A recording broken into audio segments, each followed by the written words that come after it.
is going to be a good one. Okay. And I know because I know our special guest, Mr. Max DeLong. He is from my hometown of Springfield, Ohio. So we're in the same market and we actually met through Grid, through my hometown group, Grid Springfield.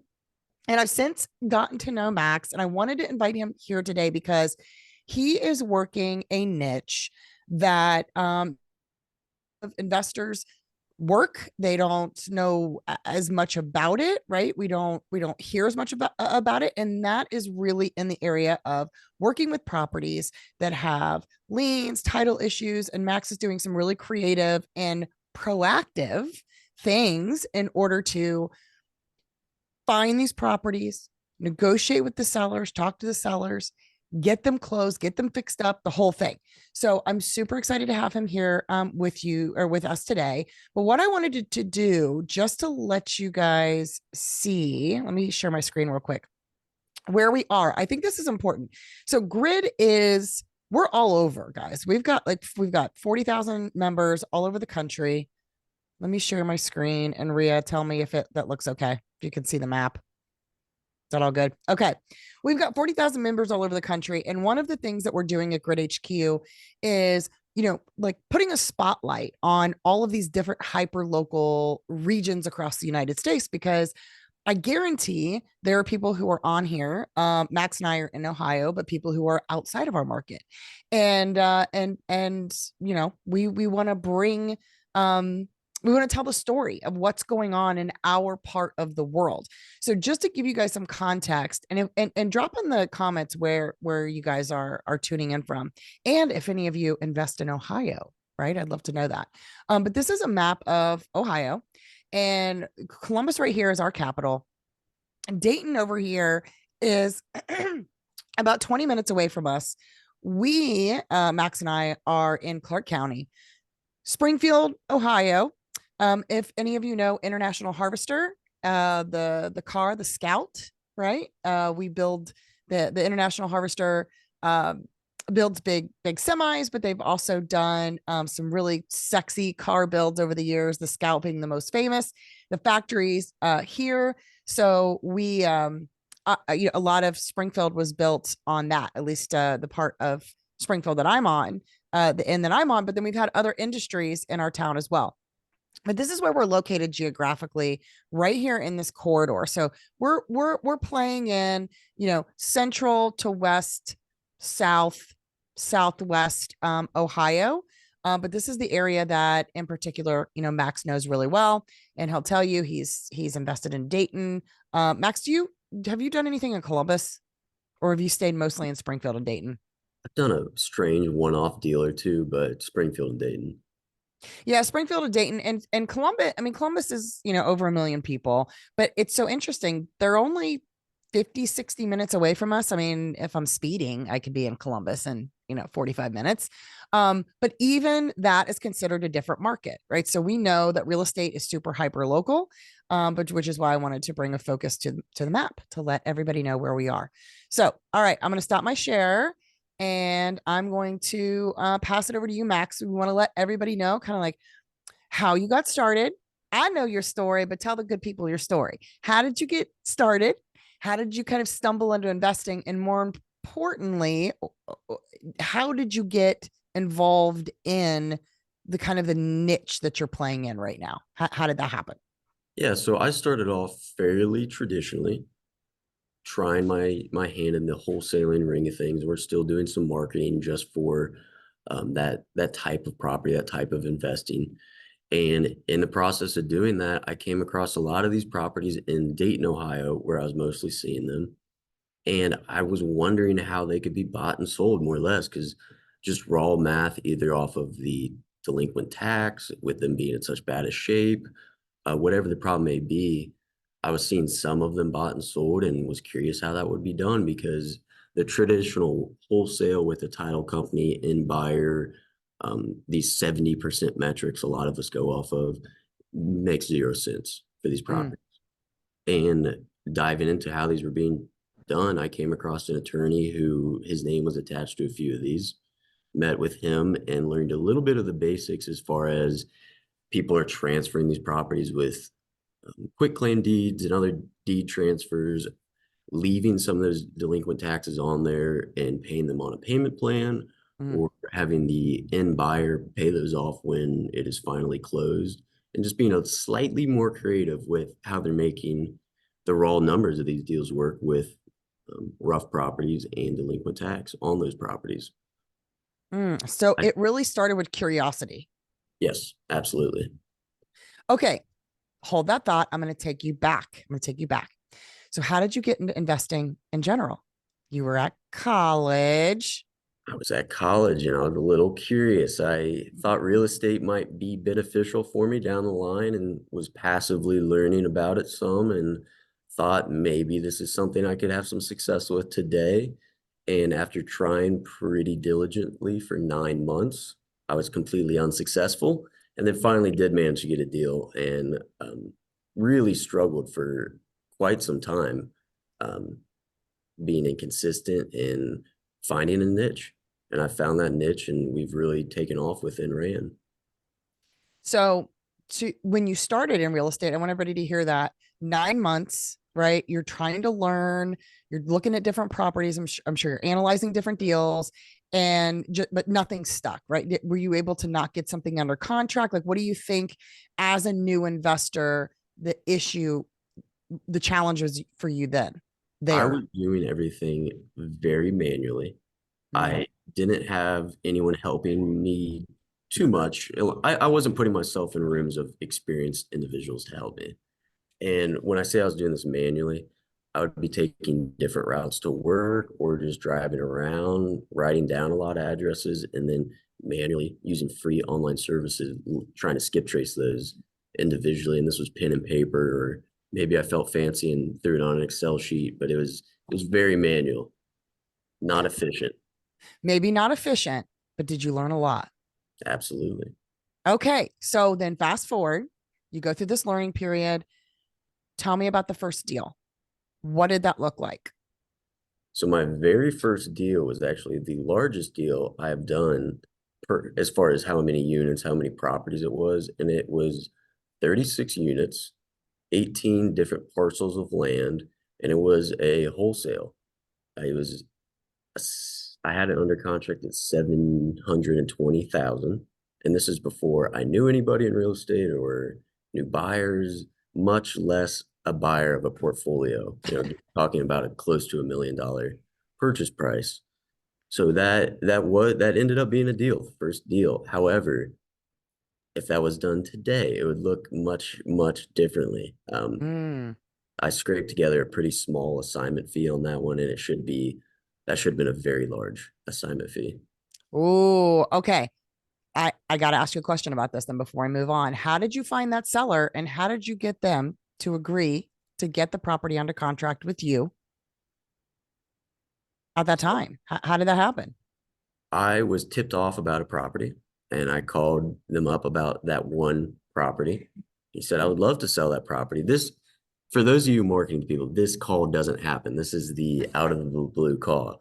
He said, yeah, I would love to sell that property. However, I have 17 others I would like to sell with it. And I said, that's perfect.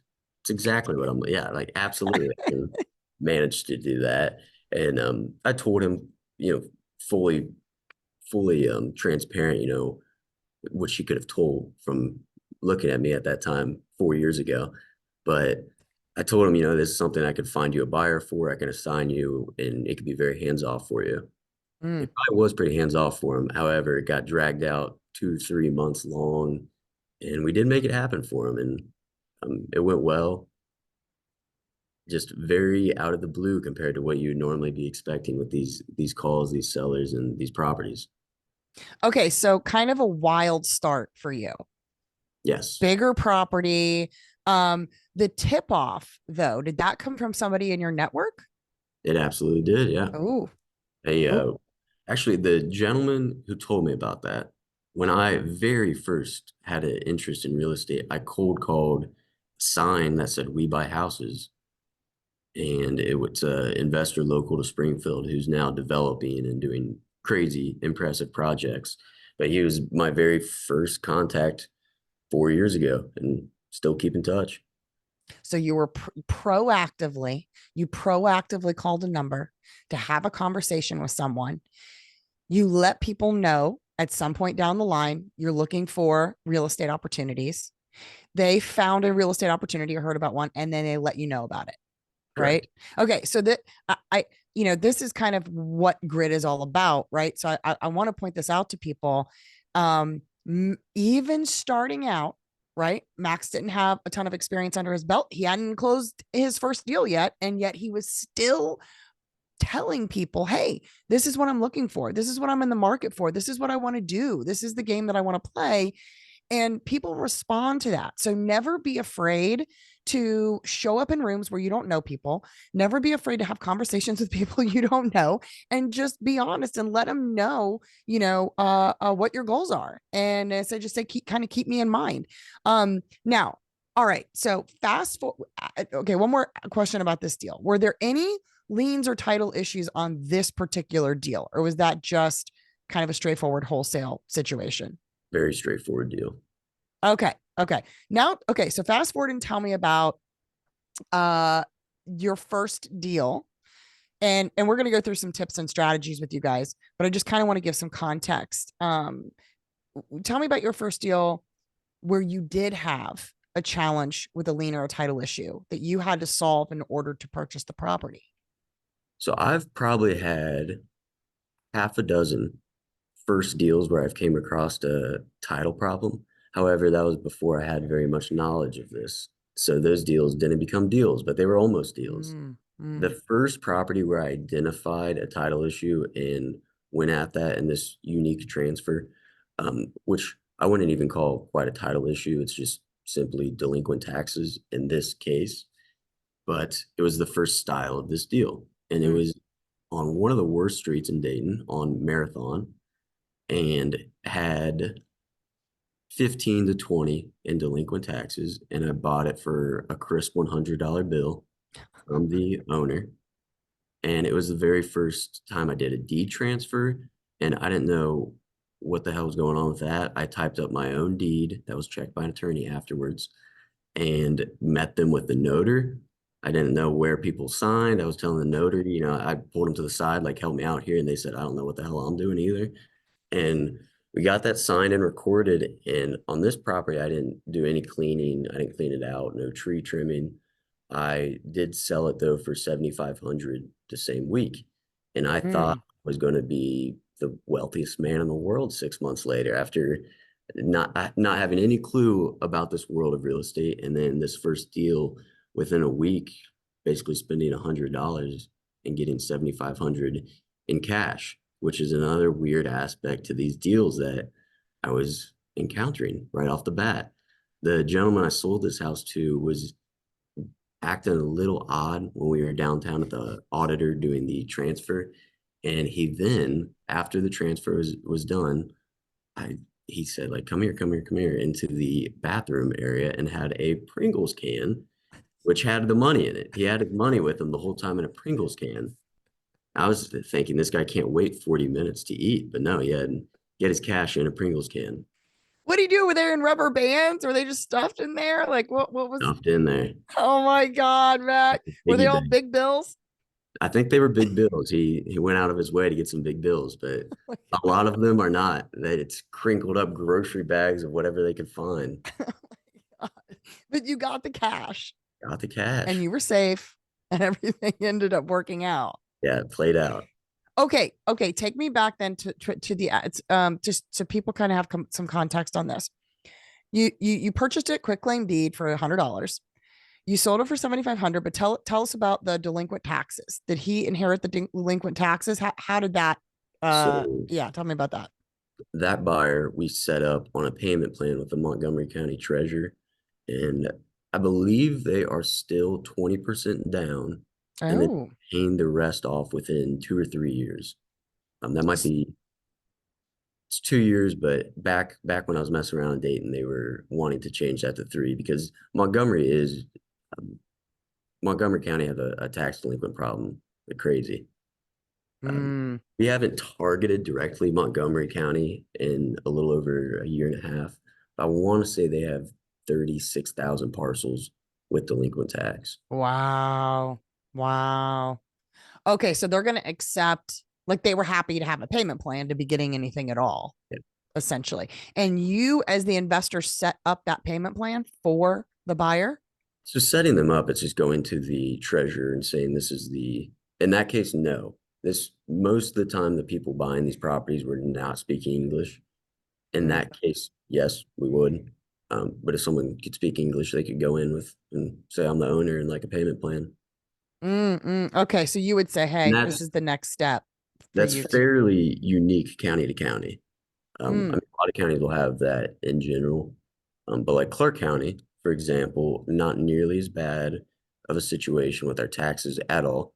And they don't want to go out of their way to do that. They want the payment plan to be the case of an owner who got behind on their taxes and they want to be caught back up.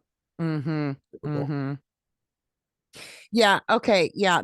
That makes sense. So that was your first exposure to dealing with a lien. Now, granted, like you said, it's a tax delinquent situation. It's not maybe something super novel, right? Like you see delinquent taxes all the time, but you had to deal with that. It was a variable in the deal. And if you guys didn't hear what he said before, he said that he had come across before this particular deal, he'd come across multiple properties that had issues on it. But from what I understand, Max, you just kind of didn't know at that time how to deal with those problems. So you didn't end up Yeah, closing on them. correct. So you saw it as a property that, like, not a viable purchase. Yeah, very quickly glancing at that on the computer and moving on. Got it. Okay. Okay. All right. So let's start here. I asked Max to share with you guys, and he can kind of infuse some more case studies in here. Feel free to tell him whatever you'd like, Max. Um, but I asked him to share with you guys some strategies if you are interested in purchasing these properties with liens, title issues, some creative stuff that you can do. So go for it, Max. Do you have a deck you want to share at all, or do you want to just I walk through have the a stuff? PowerPoint I'll share with you. Okay. I can. Yeah, let me hit all participants and you should be able to. And guys, by the way, while he's pulling this up, if you are watching on live stream or you're on Zoom and you have questions, throw them in the chat. Comments, questions. That is what Max is here for today. You have access to the expert. That's why we bring these people in. So that we can learn from them. And this is your time. And I promise you, especially with a topic like this, there's no stupid question. If you have the question, probably somebody else does, because there's a lot of um complexity potentially when we're talking about this kind of thing. So all right, take it away, Max. Go for it. Yeah, so first we'll talk about the problems that we're finding and solving, how we're solving those, and then a little bit more about how we're going out of our way to target those properties instead of just happening to come across those problems.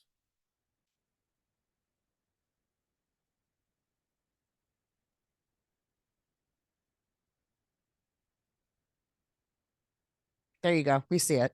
Here we are. So deceased owners is a lot of what we do.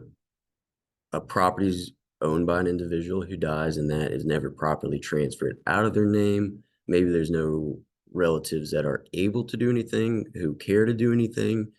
A lot of situations, that's much more common than you would think. However, a lot of counties, such as surrounding Columbus counties, are going to be pretty quick on top of their delinquent taxes. So they'll be quick to get those, relatively quick to get those sold and taken care of. Other areas, they may sit for many, many years, 10, 15, 20 years. Judgments, I'm saying this broadly, but judgments, there's a lot we can do with judgments. In many cases, that's treated more of like a lien. And in some cases, we'll treat that more similar to a mortgage. I have on here federal tax liens. That's just liens broadly. A lot of different types of liens. And some of these dealt with similar, federal tax liens being a little bit more unique, and then mortgages as well.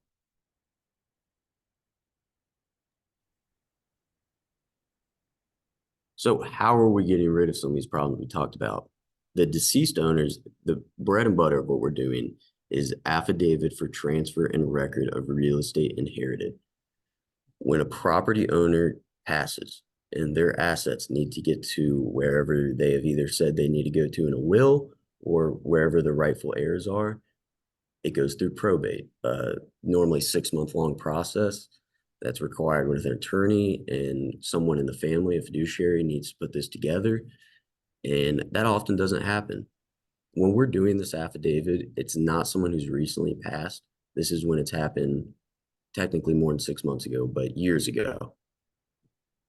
And Right. what this document is just like when you pass without a will, like when you get a divorce without a prenup, the state, the government, we already have one written up.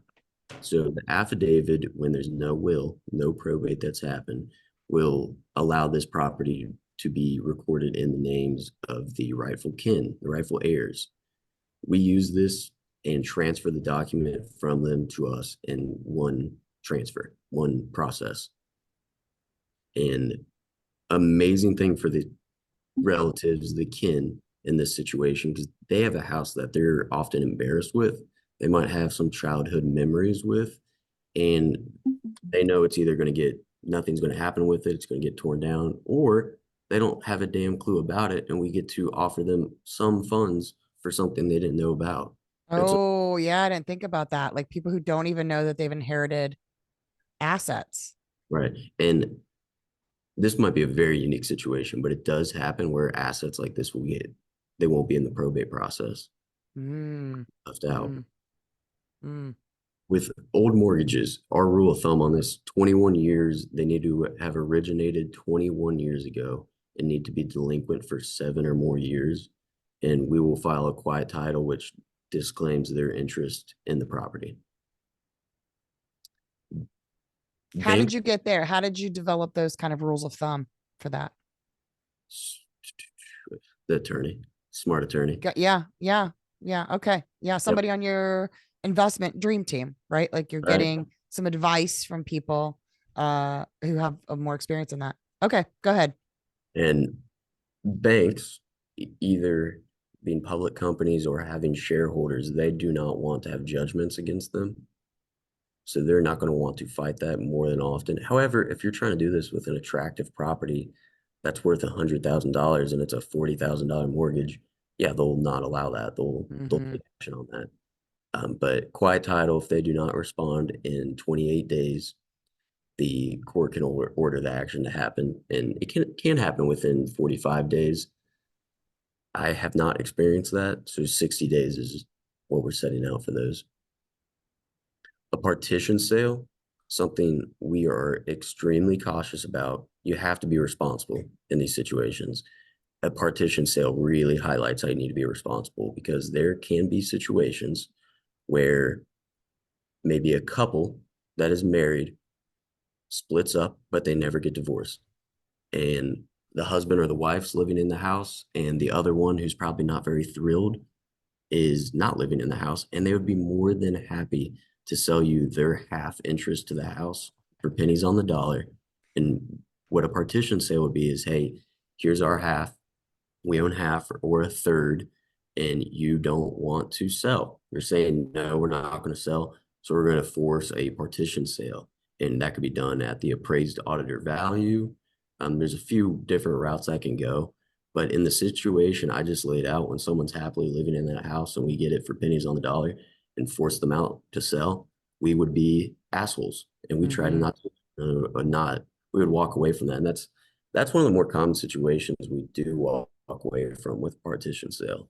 When Mm, we would really want that is, say there's 6 heirs and we've tracked down 4 or 5 of them, and for the life of us we can't track down the other, or they're deceased, or they're disgruntled and won't talk to you, or whatever it may be. That's when we might do a partition sale. But you can mm, also, in that same situation I just laid out, file a quiet title action and disclaim their interest in the property. That doesn't need to be a bank. okay. Okay. Yeah, that's good to know, right? And this is all about going back to ethical investing, right? You're talking about responsibility in the in you know in these very potentially emotional and fracturing situations that involve real people and real families. Um, yeah, that's really important. Okay. Partition sales. Yeah, so all these strategies we do, all these properties we're dealing with, these are not a nice brick ranch house. So and so lives there, the brother lives down the street. This is a boarded up turd that sat there for Mm, 10 years and the family's scattered or probably not working, or they are doing something over in Oklahoma. This is mm, not a ideal situation where some capable individuals is there ready to help the situation. Like severely distressed property, severely distressed people sometimes you're dealing with Yeah, as well. Yeah. stress situations. Yeah. Situations, Um, situations. Yeah, for sure. Okay, so partition sales. And if you guys have questions about that, again, drop them in the comments. And if you have experience with partition sales, let us know. All right, purchasing notes. Max, is that the next one? yeah. So this is similar, but a little unique to the traditional Facebook ads you might see of purchasing notes or the not scams out there, but advertise widely purchasing notes. This is a situation. This would be more of a last ditch effort than something we would want to go out of our way and do. But if we Mm, have a property owned by a deceased owner and there's some back taxes and there's no family at all or no one local, no one you can get a hold of, and there's a old mortgage on that property, I don't want to quiet title the mortgage because then I would have a property where I can't track anything down and it only has back taxes. In some cases, these judgments, liens, and mortgages can be used to our advantage by purchasing and not satisfying, but purchasing the ownership of whatever that debt or lien may be. mm, That way, mhm, we could take action on that property that the current lien or debt holder has zero interest in. So, if interesting. a bank, actually, Ridgewood Bank in Springfield, Yeah. in 2019, they bought Home City Federal Saving Bank.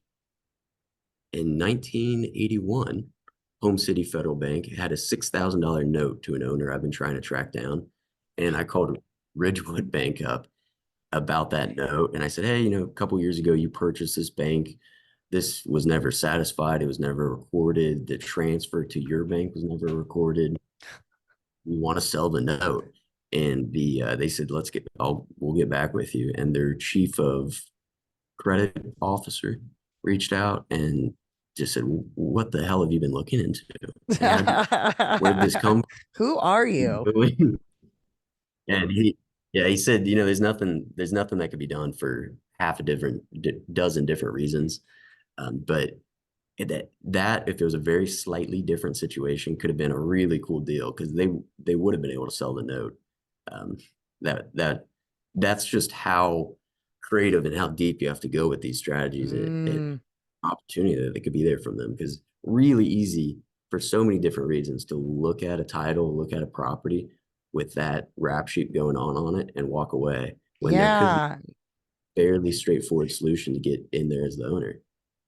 Yeah, I mean, you have to do, detective work. You have to do some investigative work, right? You got to be, and Max is really good at this. He's super analytical, right? He's got the patience for it. He's got the brain for it. He's very problem, solution oriented. So he's constantly trying to solve problems, and that's what you have to. That's the mindset you have to be in if you're going to go down this type of niche, because, like you said, Max, 9 out of 10 investors are going to look at that property and say, there's nothing I could do. Either there's nothing I can do with this. This is not in my buy box. I don't want to deal with it. Or I don't know how to deal with it. I don't know what the hell to do. I don't know how to find these people. I don't know how to find these notes. And I think, what you're saying, Max, is like sometimes you just got to dig.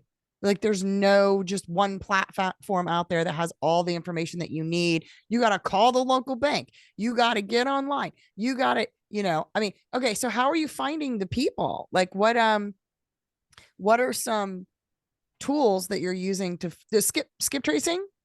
Is that what you use to find So some of the sellers that are in this missing? situation, no, not for these properties.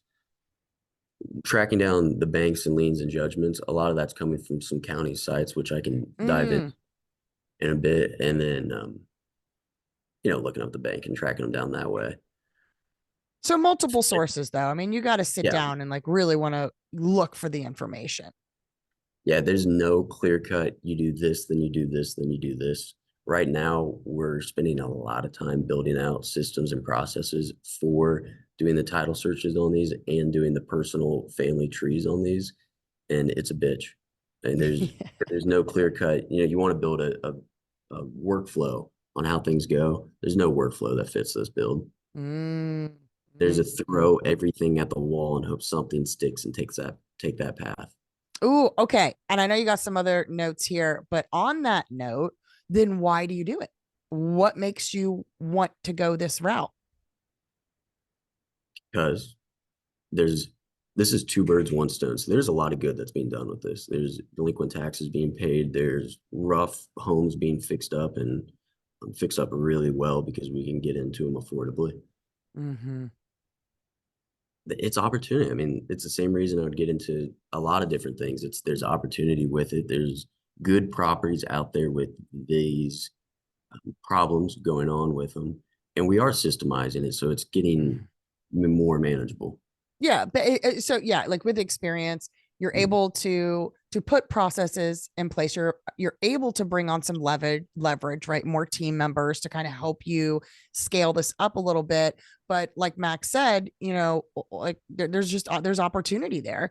I mean, and then there's the reward of bettering the community, which that's kind of part of our ethos at Grid. Like we believe in all of us really investing in our hyper local community. So there's that aspect to it too. But there's less competition for you, Max, right? Like who else does what you do in our area? I mean, I'm sure there's a few people who really understand this stuff at a high level, but it's not that you're competing with 30 different investors for a brick ranch that's on market, that's like rent ready.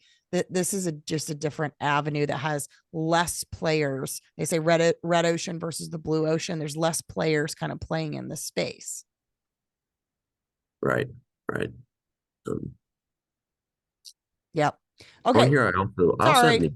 I also have negotiating, and that's not your seller wants 100 and you want to be at 88, but these liens, these judgments, these mortgages, very easy to look at that at face value. Oh, there's 500,000 of judgments here. There's nothing we can do. Well, there usually is something you can do, whether that's satisfying that debt at a much lower cost, doing a partial lien release, which I should be adding that up on this slide, a partial lien release, or um, I already said it, satisfying that at a much lower price. Because a lot of these judgment holders, they know damn well they're not getting paid. So when you offer them something, that's going to be fairly attractive. Not Mm-hmm. always. Mm-hmm. Purchasing without free and clear title, not a tool, but something that makes this possible. I do not have these properties at a title company going lien to mortgage to judgment, trying to satisfy these and correct these.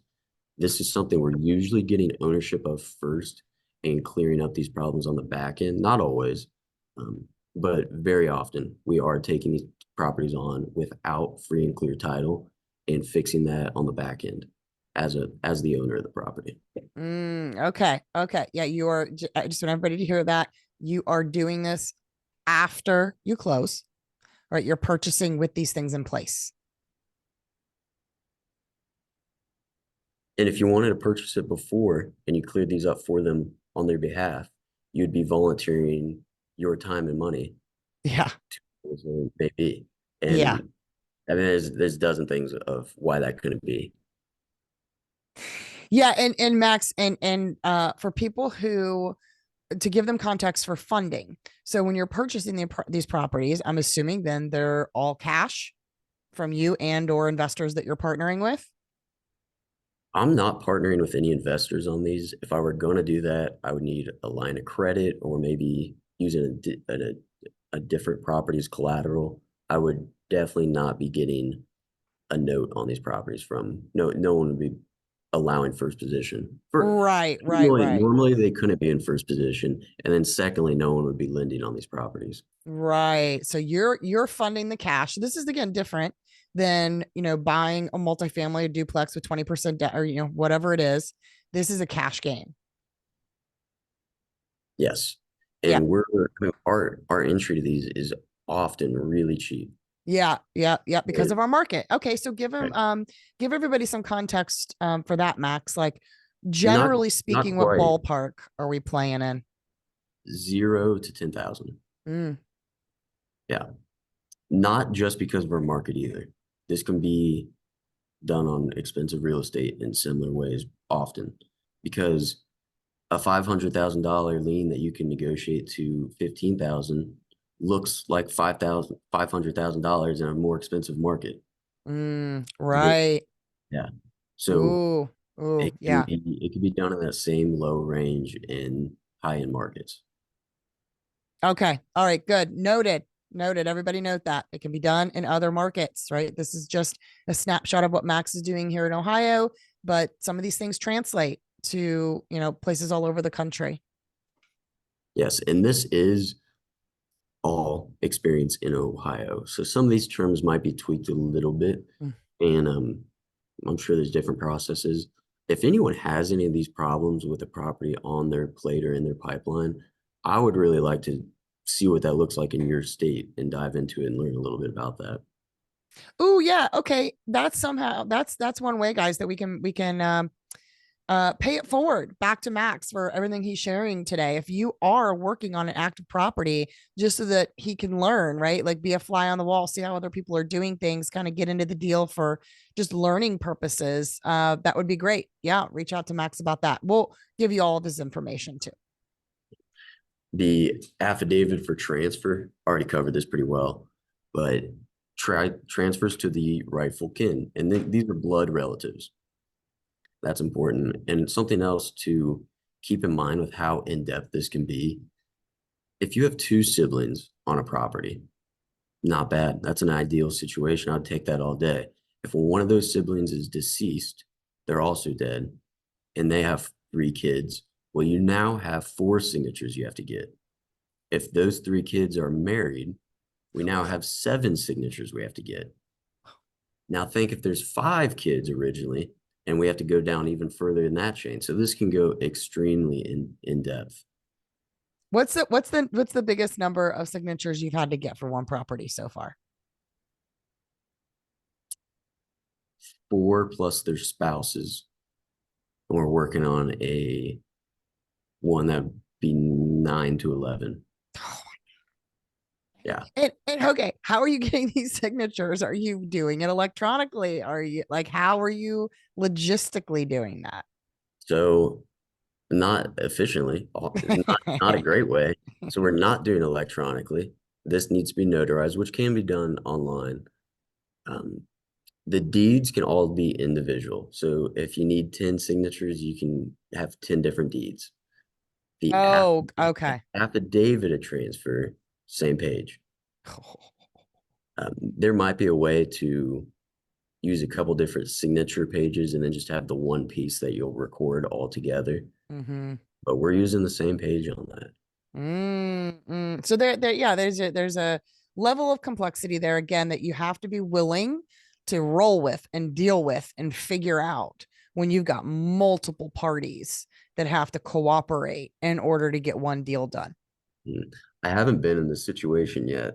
However, I'm really dreading when I have maybe 9 out of 10 signatures and I have to overnight this down south somewhere and have my fingers crossed it gets back.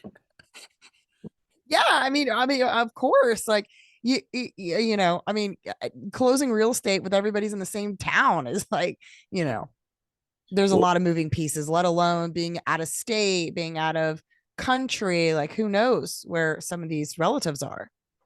well, we would figure out how to keep that individual. There'd be a way to separate those on the affidavit itself so we can move some things around without having to worry about one piece of paper. Mm-hmm. Mm-hmm. So, really cool example of this transfer. This property is two houses down from a house that we flipped earlier this year.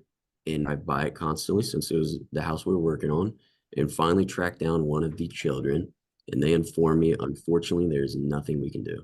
There's unfortunately nothing that could be done because of the deceased owner. And on top of that, they were getting a lot of mail from the city about how it's going to be taken over. Mm. I made it really clear to them that, hey, I understand why you think that. I understand why you've been told that this time, but there's three kids. I'll give you each 1,000 and pay the 5,500 in delinquent taxes. And so we're all into this house, call it under 10 grand, but purchase to the kids and the taxes, 8,500. Wow. Where is this one? This is on Merritt Street in Springfield. Mm. Mm. And because we're into this house so affordably, we are now doing brand new electric throughout, brand new plumbing, brand new gas, brand new HVAC, brand new AC unit, and then fully cosmetic being redone in the house. Really, really cool how we're able to go overboard in this way and still make it a really good profitable deal. This paired correctly with the right government programs with a tiny bit of help from your local government opposed to friction could be affordable housing. This Yeah, right, right, if right. if a municipality could recognize that a little bit, it could be true affordable housing. So what's your plan with this one? Do you want to sell it or do you want to hold it as a This will rental? be more of an example of profitable housing opposed to affordable. In this case, we will be flipping this. Okay. All right. So that'll be flipped to a homeowner, but it's a win-win-win because the sellers didn't think they didn't think they were gonna get anything. They thought it was Correct. an unsellable house. And when Max and I sat down and working through some of his like brand and content planning, I said, Max, like just tell me a little bit about like who these people are, who you're working with a lot. And he said they often just think that these are unsellable properties, right? And so they don't think they're getting any money from it. They think that it's going to go back to the government or like they don't really even know, but they don't think that there's a solution there, and certainly maybe not one in which they could get some cash for it. Right. And they're already very excited about seeing it when it's fixed up and done. I gave them Oh, some quick, some previews, but they're going to get a tour when it's closer to the finish line. oh, I love that so much. Was it their family home? They grew up in it. Yep. Oh, I love that so much. I love that so much. Yeah, investors can get a bad rap, right? Like from people who don't understand what we're doing. And, this is a wonderful example of how, when you do it right, when you solve problems, it makes the street better, it makes the house better. And in some cases, you know, the people who sold it to you are even happier, happy about the situation because they get to see it come back to life, right? Like that's amazing, and it's probably going to be in better shape than maybe it's ever been. And also, I met them at their house with a mobile notary, and can't be easier than that on them. Yeah, yeah. You solve their problem, so it's a win-win-win-win-win. Oh, I love it. I love it. Okay, so super successful deal. Um, yeah, go for it. Here's a home in, oh man, I have a beautiful after picture of this house that I did not put on here. Ah, But house in Springfield, the owners this house is a common Dayton situation, and I would also imagine just nationwide where you'd find this. It's a common situation. From 2008 to 2010, there were a lot of foreclosures and bankruptcies filed where the not the defendant, the plaintiff, the bank in the situation never took action. So mm, the homeowners who were living in this house and all these houses, most of them, they were told tough shit. You're having a bankruptcy. You're getting foreclosed on, and then nothing happened. So hmm, years later, when they might have been notified or asked about it or saw that they're still getting a tax bill, they look into the house. It's in awful shape. It has multiple um, payments of taxes behind on it, and then their mortgage is still in place that they were told is getting foreclosed or taken care of in bankruptcy. So they Hmm. walk away from it. The owners of this Mm. lived in Columbus, and they wouldn't keep me on the phone for 60 seconds. They were saying it can't be done, can't be done, can't be done. I showed up after a couple text messages, not completely unannounced. I showed up with a mobile notary at their house and $1,000. In So Columbus? yes, Oh my God. and purchased this home for $1,000. I want to say 3,500 in delinquent tax, so not a lot, but it had a $50,000 mortgage on it. And this Mm. home at the time not worth 50 grand. Okay. We filed a quiet title disclaiming the bank's interest to this house, which they were fairly happy to do in this situation. Um, Mm. you'll also see, if you're looking into these being recorded, you'll see multiple mortgage releases and new mortgages filed. That's just when one bank buys another bank or they sell some assets, some notes to them. And you see that once, twice, three times, you know that bank does not care about Oh, if they were got it. if they found out about it and they were notified and it's a beautiful home, yeah, they might care. But that's Right.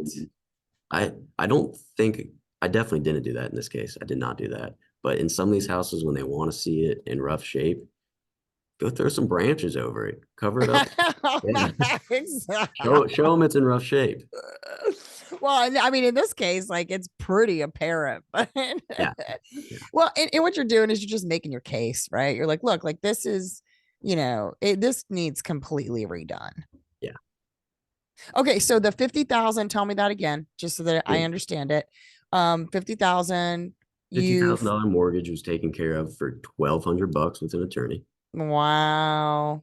That's equity without a hammer. That's Wow. attorney Ooh, equity. ooh, ooh. Hold on. Hold on. I got to put that in here. Equity without a hammer. That's a good one. That's a good one. We got to write that down for brand content, Max. That's Equity good. without a hammer. That's a quote. Yeah, I mean, right, like look, 50,000 to $1,200. Big difference. So Yeah. how much total were you in this house for? You said 3,500, a grand. What was the Mm, total? 2,200 and then call it 3,500 in taxes. So for a total Under 6 grand. under, okay, under 6 grand. Now, what was your intention with this property? Fix it, sell it, hold it. This property, as soon as that mortgage was released, I sold it for 35,000. Oh, damn. But it was clear of any issues. Yeah, free and clear title. Okay, right. So he's not, that people have to understand, like he had to show up at the doorstep of the people who owned it, right? Go out of his way, be proactive. And in some ways, and in a lot of ways, you're educating these sellers about their options, right? Like they think they have a limiting belief about what's possible. And Max has to come in, not just as the buyer, but he's got to give them context and lead them and guide them and inform them on what the actual kind of rules are around this, and establish trust, right? Like there's got to be a lot of trust there for them. You said for they wouldn't stay on the phone for 60 seconds with you. You had to like physically show up. And it's probably, you got to develop that trust with them so that they start believing, yeah, like, okay, this is an experienced person, this is an experienced buyer, investor. Maybe this is going to make sense. So, keep that in mind. Like there's a lot of steps that have to be taken in order for him to be able to be in it for under 6 grand and sell it for 35,000 without doing anything inside of it. Right. Who bought it, Max? Was it another investor who was going to fix it up, or A was it? roofer who's new to Springfield who flipped it, and I want to say he sold for 130. I would have Oh, to check. wow. Oh, wow. Wow. Okay. Probably So, something we would take down as a project now. But we're doing plenty of them where we're not doing full projects on them and just cleaning them out and selling them. yeah, you're right. Cleaning them up. Wow. But so, okay. So then that roofer, he was able to, that's another win, right? And then it's in just great condition after all of this is fixed up, and you are a player in that. So here's another note, guys. You don't have to be the person that goes through the full rehab necessarily on these. You don't have to. You could sell it to somebody else who wants to make it into a finished product and do the rehab. I love not doing the rehab. Mm-hmm. Mm-hmm.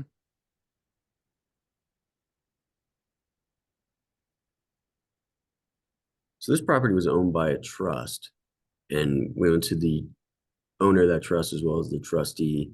And this was just a straightforward deal. It only had 10,000 delinquent tax, but we bought it for a crisp $1 bill, paid $900 to get it cleaned out and all these weeds cut down, and paid off the taxes on the sale. The cool part about this property, this, deed transfer, not a title company. This property was a structural nuisance. So there's nuisance properties, there's structural nuisance properties, and there's tear down orders on it. And this actually did receive a tear down order, but was first a structural nuisance. Mm. Because of that, an inspection is required and all the permits are required. The gentleman who purchased this he couldn't speak English. He wanted to be able to go down and get that done downtown.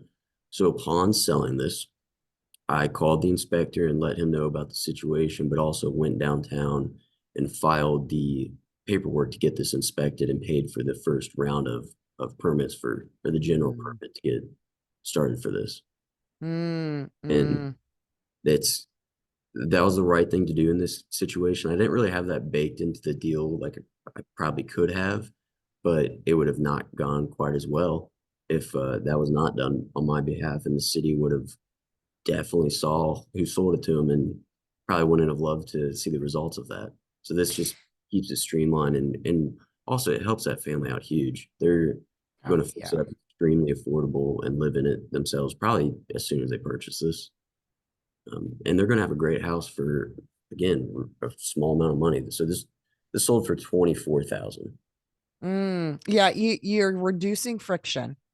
Anytime you can, reduce friction, and like you said, Max, do the right thing, right? In a situation where you can do the right thing, it just makes for a smoother process. I have a question about this. And again, I'm sure this is super, county by county, relative by the location, but what is the biggest difference between a structural nuisance and, okay, it needs to be torn down? Like, when do they make that decision, that jump to it's got to completely go? I wish I knew the answer to that, but I have no clue. Mm. Probably a little bit of feel, and also, if something's caving in, if we're past that point. Maybe if something's in a nicer neighborhood and they might be less lenient. This house though would be a shame if this was torn down. With our Mm. need for housing, those are the ones that get to me a little bit. Where absolutely some of these houses need torn down, but when something's just kind of glanced at and hey, we should tear that one down, because they don't dig out the basement foundation properly when they tear down houses, and no one will ever buy a lot in these neighborhoods that don't have Right, really, right, the correct soil to build on, not filled in foundation soil. right. It's like once it's tearing down, what happens to it? Yeah, and some of you might be in similar markets where we have a lot of we have older housing stock. They're building more now, but downtown there's just a ton of older housing stock that somebody's got to take care of.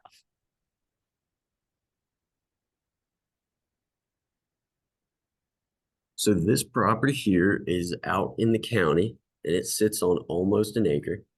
And I was sending it to the title company just as a traditional deal. We had a traditional purchase and sale worked out with our seller, and the title company called and said, "Hey, bad news. There's 5 different judgments God. totaling up to 50, over half a million." Wow. And after a quick glance, that turned into great news because these judgments were all created by um, private loans. And just as I borrow privately on properties, and many of you do, this gentleman was doing that around the 09, 010 period. He was defaulting on those loans. 10, 15 years later, they put judgments on him. And Mm, I forget exactly what they have these judgments down to, but this property, and I believe um, his personal property, as well as him individually, because judgments aren't just on the property. mm-hmm. But I called them and I said, hey, I want to buy this one property from him. It's horrible shape. It's obviously not going to be 500,000. So and so, the other party here has already agreed to release that for 15,000. So we had both parties do a partial lien release. So those will still be in place on any other assets of this gentleman, but they will disclaim their interest in this property. Oh, We were going to buy it for 50,000. We're now going to be able to buy it for 38. what's the ARV on this one? 160, 180. Mm. Oh, so do you think he was getting the private loans to buy real estate? Yeah. Was the situation? Yeah, and then just kind of fell into a bad deal. Um, okay, how did you find this? Did you just drive by it and see This it was look like this? in this was in our marketing. So this came in from texting, calling, or mailing. Oh, this seller called you, Yeah, so a the lot of owner. these problems we have solved, a lot of them we've came across and solved. We've came across them by accident. Hmm. With the traditional deal we'd be going into as any other. Some of them, if it's a really low end rough property, we're going to look and see, okay, there's some taxes, there's an old mortgage, we could track them down this way. But when it's a normal property, we're going into it normally and we're sending that to the title company, just traditionally, which we'll be doing looking into all deals. But we're now turning a corner a little bit where we're getting a little bit better at identifying the problems ahead of time and going for Mm. the problems and not happen to come across the problems because we were going after the property. Okay, that's interesting. So what are you going to do with this one? This house we will be doing a full flip on. Got it. Okay, so your internal team, Yep. you're going to do it with your people. Okay, judgments. Yeah, that's a big difference. Oh yeah. Whoa, 500,000 on that house. Woo. I touched on this a little earlier, but it is not going to be beneficial for you to have, here's this problem, here's how I could tackle it. Here's here's this solution, this is how it could be applied. Take time, even when you're getting momentum behind a thought, oh man, that's an old mortgage, we can get rid of that. Well, maybe buying that first position mortgage and for closing, or maybe buying that first position mortgage and allowing it to go to the tax sale and getting a tax overage, which is something else I need to add to this slide and we'll talk about right now. Maybe that's a better solution for you. So these are not one fit all, one solution all.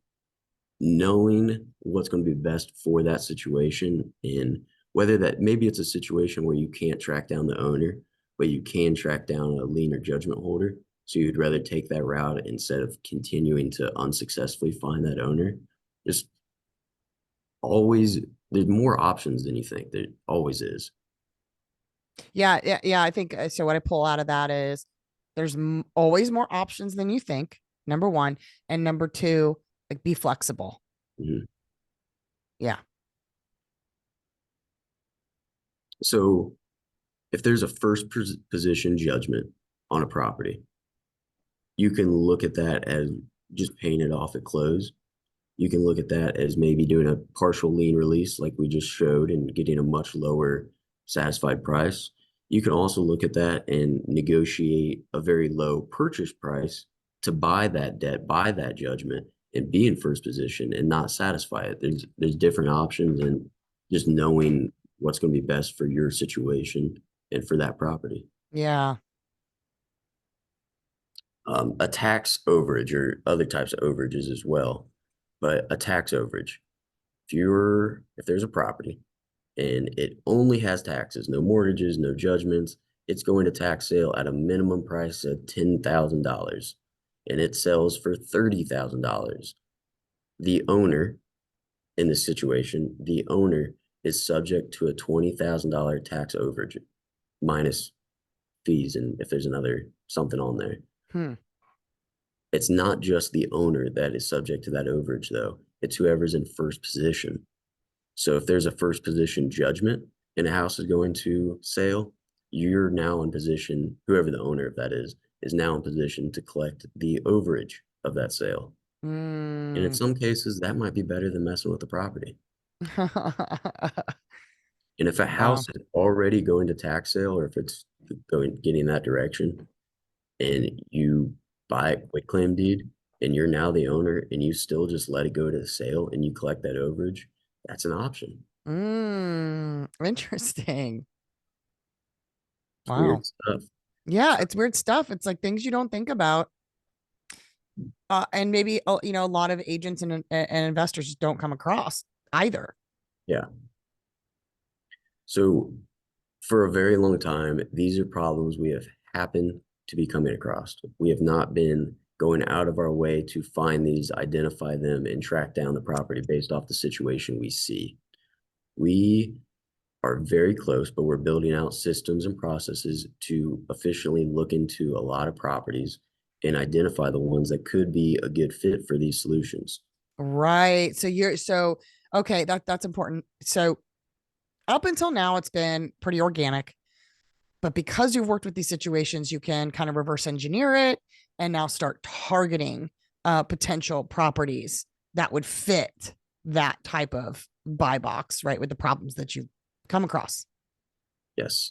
And our first tier, the very top of the funnel, is going to be tax delinquent properties.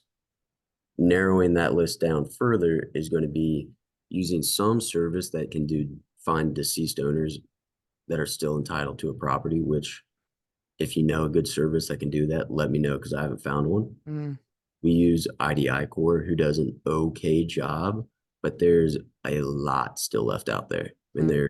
they're I would say getting less than a third of what is really out there. And so what we'll be doing next when we expand that funnel a little bit wider is going through all the properties that are tax delinquent for 3 or more years. Oh, okay. Okay.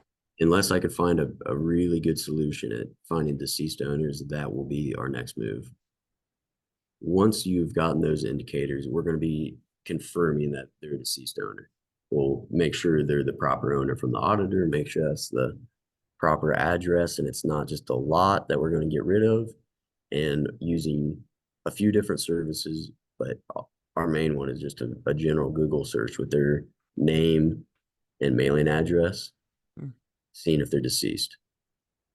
And once you have that, you're going to want to save some of the information from the obituary when we're moving forward further down. Oh, Once you have confirmed that that person on title is deceased, we're now looking further in to see if there are other living owners on title already. And even if there are not already living owners on title, there can be survivorship deeds, estates, different types of affidavits, and as well as open probate and open estate. We're not going after people who have died within 6 months because oh, it's going to be in probate it's too soon. too soon. Too soon. And once you've gotten to this point, you have your list of properties you're probably going to want to dive deeply into that could fit these solutions. You Well, guys, this is so good. Screenshot this. Look, this is the formula. Max is giving you the formula, right? Like you said, you got to be flexible. You have to adapt to the data that's coming at you, but at the same time, like this is worth money. Max, it's taking you a while to figure this out, right? Multiple deals, a lot of research, a lot of work, a lot of trial and error. So this gives you context for what that process looks like. Yeah, right. hugely valuable. And then at this point, we would do our version of a title exam, and we would do a personal exam, building out a family tree and finding those heirs. So the family tree, like, where do you do that? Do you just kind of do it in a Google Doc, and how do you organize that? Google Doc, and I have a really basic uh, really basic guide we follow. But also, if the VA, the most important thing is to throw everything on that sheet, and we'll figure it out later. But getting everything on there, and you're you just have to turn over every stone when looking to this information, because it's not okay. I found this, this, and this. We're good. It's you Mm, have to look at everything and see if it's attached to this, or still see if it's. I mean, most of the title searches are done by some title examiners who are really skilled, but often attorneys. And we're trying to put processes together where VAs are doing it for us, right, right, right, right. and they're my VA who's been in charge of data and marketing is incredible, and they're just doing an incredible job with this. Yay. And that's so important, right? Like you've got to have leverage. Max started out doing all of this by himself, but now he is training people who can be in his corner, working alongside him, sharing the workload, trying to figure this stuff out. Yeah, that's great. What was her name, Max? I forget. Men, Min. Yeah, we talked about Min. I said, yeah, that's great. That's great. Good. Good. Was she your first hire? yeah, yeah. Yeah, Well, yeah. I I've think we had, talked about that. yeah, she's been at least a year and a half. Oh, Probably two. wow. Yeah. Okay, great. So you can, you can systemize some of this, but you can certainly have somebody help you with it at minimum, Yeah. and help you, stay organized on it. Okay, great. Um, did you have another slide, Max? Is it? This is the last Oh, one. okay. Yes, we ended on the on like this is the money shot, y'all. Like this is the process, this is the system. And I want to open it up now for some Q&A. I know we're a couple minutes over, but yeah, let's open it up. Like what questions do you have for Max around this? This is he put a lot out there, and it's so interesting. Like I love mysteries. I love crime stories and stuff, and long lost, family where they go back and through ancestry and find people's families. I think it's fascinating. And truly, like that's kind of what you're doing. So what questions do we have for Max, you guys, or any ahas, anything that you learned new on this call that you didn't know before, or something that resonated with you? I know a lot of our, our network is real estate entrepreneurs. There's agents and investors in it, and yeah, it's not uncommon to have maybe an estate sale, right, or a probate situation necessarily, but really being able to work through that with the right people and get the deal closed. I mean, that's a whole nother situation. So yeah, drop your thoughts, guys, and comments in here for Max. Let me check Facebook while you guys are doing that and see if there's any comments and questions on there. Yeah, I think this is fascinating. And then while we're doing that, Max, let me ask you, what's your vision for, you know, uh the rest of the year in 2025? Like what do you want to build? What do you want the next level of this business to be for you? Want to start moving a lot of focus towards holding on to properties. A big goal with what we talked about today is cleanly having that separated from acquisitions, and not just from acquisitions, but our normal day to day of acquisitions. Having that separated, because it's just different. It's completely different from our normal acquisitions. So focus on holding properties, Yep. Yep. really systemizing how we're finding these title issue properties, being able to tackle those efficiently. And then we're going to need to be able to handle a lot more projects. So a project manager who will help on the property management side, Yep. Yep. acquisition being handling all acquiring of properties. And there will be two more hires needed to make everything else happen around that. So two more hires, two more key hires, right? Essentially. Uh what's the timeline on that? And how So many properties do you want to buy and hold by the end of 2025? Let's say. buying a whole next year, it's going to be 10 properties, not units, is the goal. Yeah. Okay. Okay. the lead flow of everything else we have, and then the access to long-term financing and some like that's a pretty clean, achievable goal. Yeah. And in that vein, you're looking for what? Let people know how they can help you. What kind of connections and resources are you looking for to grow your business? I would love to talk with anyone who feels that they're really good on dispositions in their business, especially if you have that build out into a separate position and you're completely hands off with it. Oh, okay. Okay. Define disposition. So most commonly will be talked about with wholesaling, even though a lot of our properties we own outright, but the Mm, individual will actually be communicating with buyers to purchase those in properties. got it. Okay. Okay. That makes sense. That makes sense. It's not just like listing it on the market disposition. It's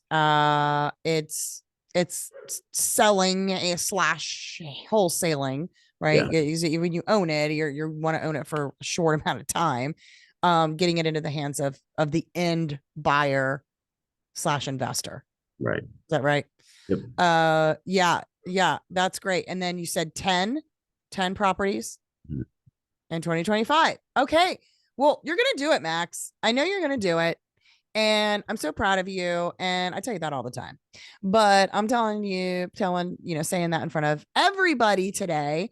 And I'm excited to learn from you. And guys, this goes to show that when you dominate a niche, right? When you get really good at a particular area of real estate, people are going to want to know. They're going to want to learn from you. They're going to want to talk to you. They're going to want to partner with you on deals, right? And there's a lot of power in that. So when you find, your niche and these kind of title issues is one potential route to go, lean into it, right? That's how you build your brand. That's how you wave the flag of kind of what you're doing, in a way that attracts up more deals, more opportunities to you. And yeah, we're excited, Max, to continue to learn from you as you evolve and grow. You're part of the network now. You can't get out of it. I'm All right. trapped. Okay, you're part of Grid, and you're part of the family and my hometown community. So you're not going anywhere. But we're going to continue to learn from you. Now, if you're watching the playback, Max, what's the best way for somebody to get in touch with you? And we'll put this in the YouTube captions when we publish it, and we'll get on an email to everybody too. We can drop my number and email in there. Okay, go for it. What's You'll make your number? okay, 937-505-7530. Max, look, guys, straight line, straight direct access to the man himself. And Max, what's your email? It's Max at Investment properties. Simon Investment properties.com. And Max came and spoke at Grade Springfield about marketing. So like that's a whole nother thing that we really didn't even touch on here. Systemizing your marketing and postcards and direct mail and all of that fun stuff. So that's a whole another area of this. Max, I really appreciate your time. If you guys have questions, like I said, reach out to him. Follow Max on social, right? We're building his brand. He's got some fresh pics coming. Brittany did his new headshots and they look amazing. So look for that. He's gonna have a fresh look very soon. And in the meantime, guys, if you have any questions for me, let me know. We host these every single Wednesday with somebody who we know, like, and trust, that we bring on to help us get a little bit smarter as business owners and real estate investors. So I appreciate everybody. Have an amazing week. Go do something productive, and I will see you on the other side. Thank you so much, Jess. Thanks, Max. I'll circle back with you, honey. Take care.